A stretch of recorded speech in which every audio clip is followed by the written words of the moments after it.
good morning and happy Monday, November 29th. I hope you had a wonderful, wonderful Thanksgiving last week. Ate too much food, laughed too much, talked too much. Then you went home and you laid in bed like a beached whale, remembering the commercials back in the 60s of Alka-Seltzer. I can't believe I ate the whole thing. I wonder if I could find that commercial and post it in this. That'd be kind of fun, huh? Anyway, what's going on? Well, did you know that Aaron Rodgers is demanding that the Wall Street Journal issue a formal apology for covering the fact that he lied about COVID? We can all get COVID shots now. I'm looking forward to getting my arm stuck again. And the Ahmaud Arbery case, it was nice to see justice being applied. All three men were found guilty. Oh, what a horrible thing, and I'm glad to see that justice is working out here. So anyway, let's get to today's topic. Today will be kind of like part 2 from last week where we talked about the marketplace. We're going to give you a few examples of how the premium credit, free money, can be used to help you pay for your insurance premiums if you fall between 150% and 400% of federal poverty levels. So let's take a look at a couple examples now. We have John Doe right here. He's married to Sue Doe. They could have multiple dependents, but for right now they just have these two. We want to go and create a quote. So we're going to click on the quote, go to the health screen here, and we're going to do it for January 1. Once again, we have John Doe, he's a male. We have the spouse right here, Sue Doe, and it asks us a question if she's pregnant or not. If she's pregnant, we answer that question yes, because this insurance will automatically extend to the unborn child. And we're going to look at, we have a household of 2, and let's say that they make, let's say $35,000 a year. We click on, let's see our plans.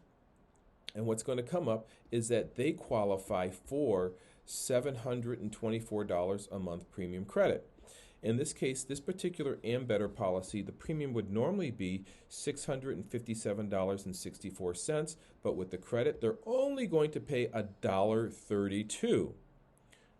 That's the important thing here. But now, let's go back and take a look at some other things here. Let's back it up, and we're going to say that they don't make $35,000 a year. They're both working, and they make $120,000 in a calendar year.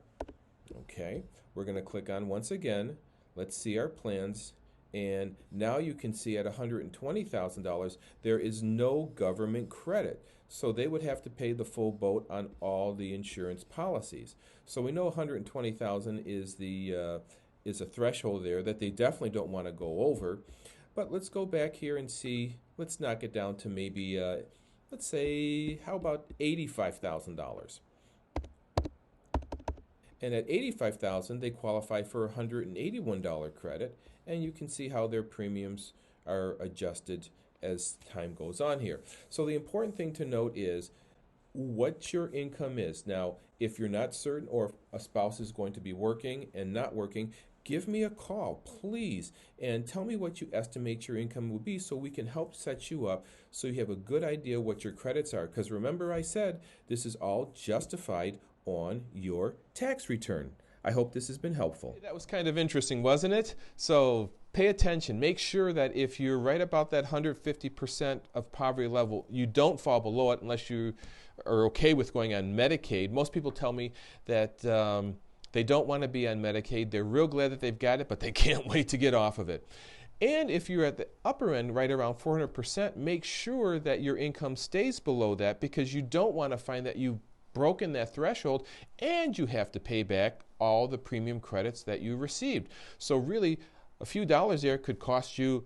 So Mark, what's going on at the MLD agency? Well, I got to tell you this, we're really busy right now, and for those of you who are 65 and up, who are thinking about changing to a Medicare or a Medicaid Advantage plan, what do we have left? Really, after today, just 8 days. So procrastinators, you might find that you get squeezed out by this. So get on the phone right now. Give us a call. Make sure you get taken care of.